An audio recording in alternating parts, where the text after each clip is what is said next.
Hey guys, let's get more news about Lakers, but first, don't forget to subscribe and leave your like.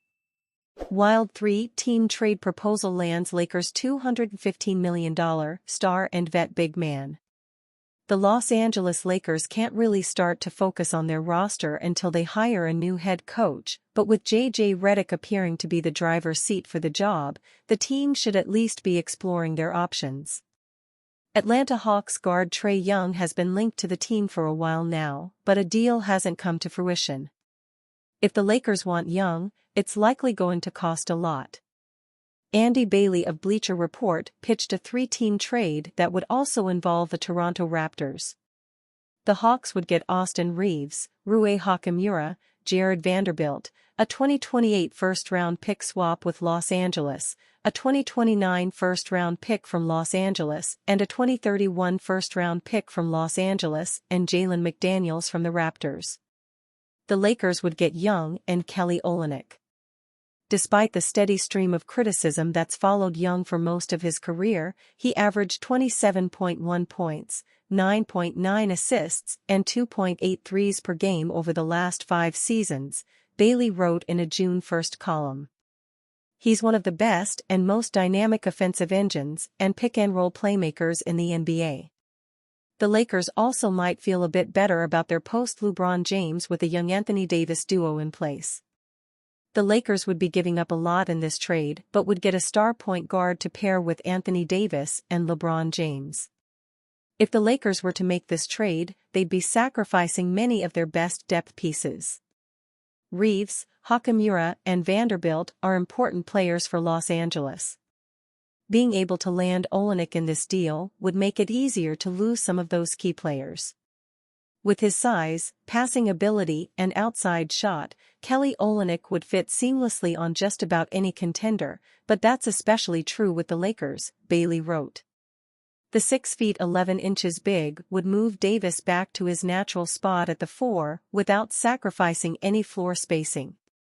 One of the Lakers' downfalls this season was not having a capable big man next to Davis. Christian Wood was hurt for the playoff run but didn't have a particularly great season. Olynyk is a dependable big man who is a solid shooter. He'd be a good fit next to Davis, and having him play less center could be a good thing for Los Angeles. More and more, the NBA is moving away from trying to build teams around 3 or more max stars. Having 3 players on max contracts makes it very difficult to build out the rest of the roster. When the Lakers won the championship in 2020, they had a deep roster that was led by Davis and James. They tried to add Russell Westbrook to the fold and that was a disaster. Young is a different player than Westbrook, but he would create some of the same problems. It remains to be seen what the Lakers might do. They did try to build a deeper roster around Davis and James this season, but lost in round 1 of the playoffs. General manager Rob Pelinka could change his thought process once again and go star hunting this offseason. Why ex-Milwaukee Bucks assistant Darvin Ham rejected Mike Budenholzer's Phoenix Suns recruitment pitch. Mike Budenholzer has landed his next coaching gig after he was fired by the Milwaukee Bucks last summer. This comes in the form of the high-profile job with the Phoenix Suns, where he has accepted the post as the team's head coach for the upcoming season. Naturally, Budenholzer has been looking at former colleagues as potential additions to his coaching staff in Phoenix.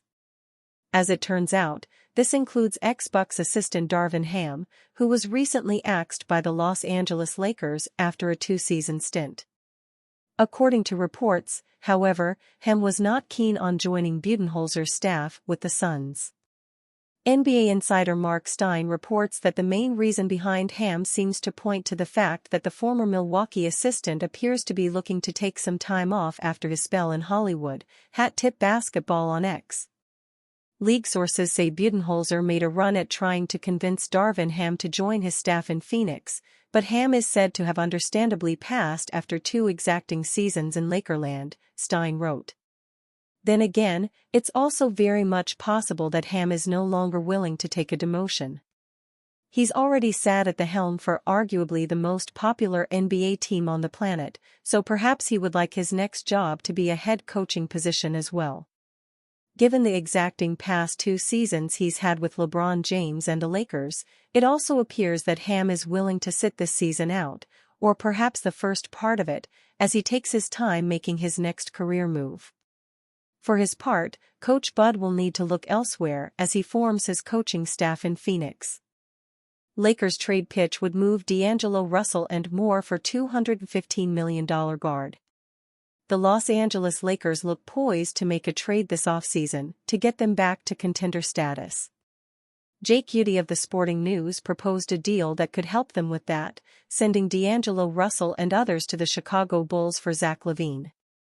Would the Bulls accept a trio of salaries for their former 2-time All-Star? Would the Lakers take a flyer on LaVine to put him alongside LeBron James and Anthony Davis in the hopes that he can stay healthy in the SoCal sun?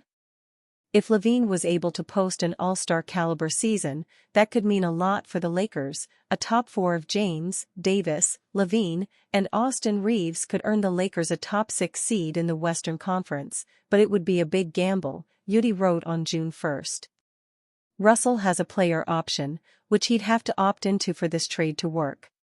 The Los Angeles Lakers have assets, but not as many as teams like the New York Knicks, Oklahoma City Thunder, and others who could also be star hunting this offseason. The Lakers will have access to 3 first-round picks to trade this offseason. However, according to Casey Johnson of NBC Sports Chicago, LaVine's asking price has dropped significantly.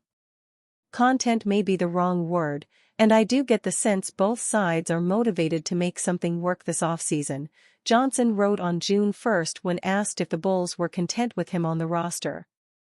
I don't think the Bulls will take an awful deal if little materializes, but I do get the sense they're open to more possibilities than before. More to the point, I've reported before what their asking price was: all-star level talent, first-round picks or both, and my sense is that it has dropped significantly. If that's the case, and the Lakers wouldn't have to trade multiple first-round picks, it would also allow them to make other moves with their 3 tradable first-round picks. LaVine, when he's playing at the top of his game, is someone who can score the basketball at an elite level.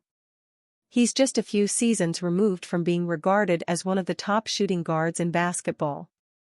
Ranking the top shooting guards for the 2021-22 NBA season, Frank Urbina of Hoops Hype ranked LaVine at number 5, a well-deserved ranking given he was coming off a season where he averaged 27.4 points per game and shot 50.7% from the field and 41.9% from three-point range.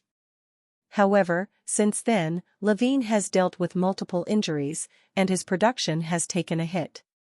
In this past season, the 29-year-old played in 25 games, averaging 19.5 points and shooting 45.2% from the field and 34.9% from three-point range. His $215.1 million contract adds some question marks due to his injury history, dealing with a foot injury that required surgery and kept him out for much of the year. Playing next to LeBron James and Anthony Davis, LaVine could give the Los Angeles Lakers another player who can score the basketball at an elite level. If he can even return to his 2021-22 season where he posted 24.4 points and shot 47.6% from the field and 38.9% from three-point range, the Lakers would improve. If no other trades materialize, the UCLA product could be a player worth taking a chance on. And you, fan? What do you think of the situation of Zack LaVine? Leave your opinion in the comments.